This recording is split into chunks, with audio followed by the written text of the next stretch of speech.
Hey guys, Dr. Josh McLain here at Body Rejuvenation with the Rejuve Wrestling Academy. Today we're going to talk about how to start establishing your wrestling weight for this season. I mean, it's that time of year, preseason is here, and a lot of times we see people start doing this wrong, right? So I kind of want to walk through the science behind it, understand there's three main principles that we're going to be covering that you can start addressing right now. And there's a couple things that are very important to pre-frame this, right?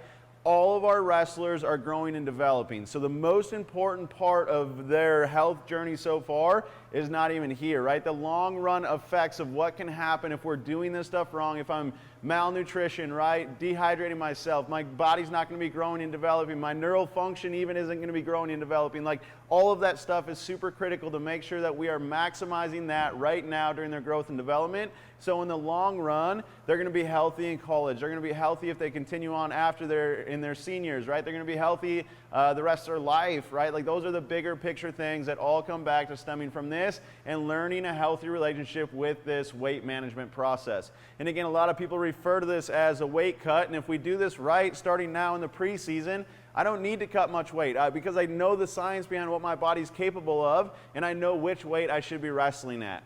So let's start here with body fat. And again, with a lot of times it comes down, definitely in the high school room, 7%, right? 7% is our gold standard. Well, let me tell you something. If we're at 15% right now, 7% honestly probably is not realistic, right? So where is realistic? All I want to do during the preseason is start watching this go down. If I test my body fat now and I start watching it go down and it goes down 3-4%, I'm doing things right, right? If I'm here, if I'm already at 5 to 7%, I don't want to go any lower, right? Like, I need body fat to not only function on a daily basis, but also to help with my neural development, with a lot of my growth processes that happen inside from a physiology standpoint. So I need to be able to maintain this, or even potentially just go up a little bit, so that I have a little bit to start playing with during the season. Because if I'm already super lean, hey, guess what? When I start to go down in weight already during the season, I'm going to be getting leaner. So we got to be careful there not to get too low on our body fat percentage. Okay, so if you don't know it right now, test your body fat percentage. Right here, test it. Boom, watch it trend down if there, or watch it stay about the same from a body fat percentage standpoint. Moving on to our performance. When we start looking at this, we talk about speed, agility, strength, right? All of these important factors from our performance standpoint. And we go through and we test this in the weight room, right? And if you want that protocol, I'll put a link down below, whatever. Like, you guys can go through. I got videos step by step of like how to go through and test a wrestler, from the core positioning to the strength, the speed, agility, the change in direction. We do a 12-minute run/walk test to get their cardiovascular function, figure out their max heart rate. We can figure out what their workload is. Like, we got so much stuff that you can do off of just this alone. But then I want you to start correlating it to how it feels on the mat, right? If I feel like I'm getting positionally stronger, if I feel like I'm losing speed on the mat, like, those are all things that help guide us during this preseason and say, hey, either our training's on and we're performing really well, or we're doing something wrong, right? And now the last thing that we start to talk about is our hydration and nutrition status. So if I'm well hydrated, I want to start knowing how much I lose during practice or tournament, right? And when we know this number, then I can start knowing how much I can easily and efficiently start making. So just say I'm at 126. During a practice, I lose 4 pounds, right? I'm down to 122. If I know I can consistently do that, I don't want to go a lot down below that. I mean, 2-3 pounds, fine. Like, I can cut that water. But if I'm already losing that, and then I try to cut another 5, 6, 7, 8 pounds underneath that, I know I'm dehydrated, and I know my performance is going to suffer. I know my physiology is going to suffer. I know my heart now is taking on a lot more stress because my blood volume is changing, right? The viscosity of my blood changes. Now I got to work harder from my heart standpoint to pump my blood through. Don't dehydrate yourself just to make weight. Like, use the science. Know what your body wants to do. Know how much it's willing to let go, and then play with a couple pounds underneath that. Don't go cutting out that 5-6 pounds just because you had a wild hair to do it, right? Use the science, understand what your body's doing. The last part we're going to look at is the nutrition. And if I'm already eating clean, I've got 2 things I can focus on. 1, timing. 2, swapping. Might be one more P in there.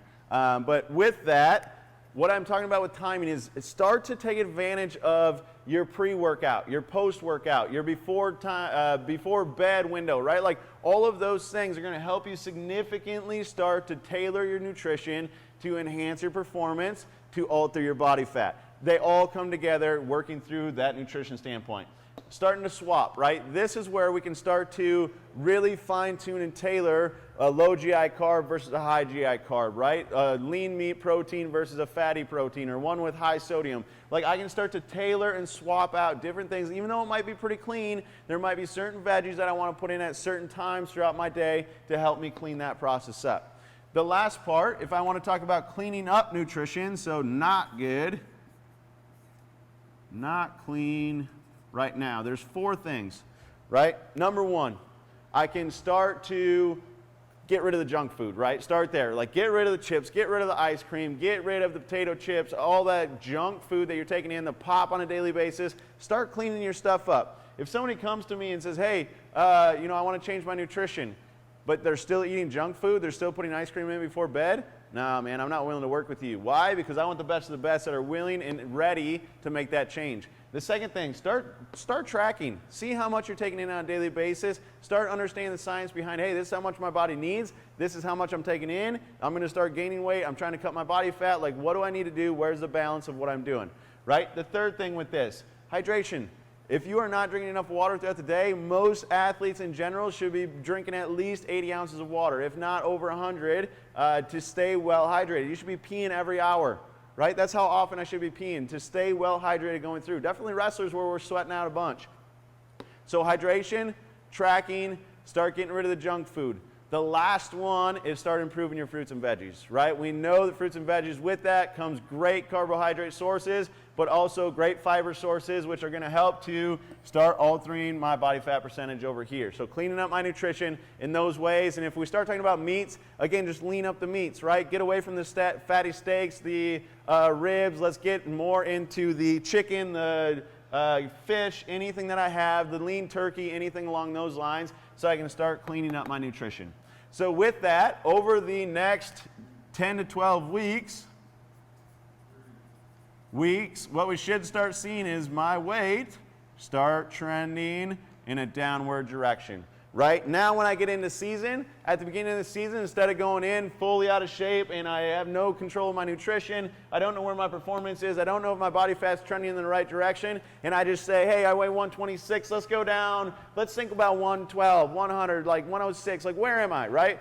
We have no idea. Know the science behind your preseason to get you to where you want to go. And if you come in and say, hey, this is where I'm at, it's trending downward, I haven't plateaued yet, great, let's keep going down a little bit. Let's go down one more weight class. If you've started to plateau, right, 126, I've started to go down, I start to plateau here. Maybe I'm not meant to go down to 106, right? Maybe I'm not meant to go down that low working through that process. So leverage science, guys. If you have questions on this, by all means, reach out. We'll go through, comment below, invite people in here, get people excited about this stuff. Preseason is the time to do it. I'm going to put a couple of resources down below for you. That is, number 1, the performance tracking.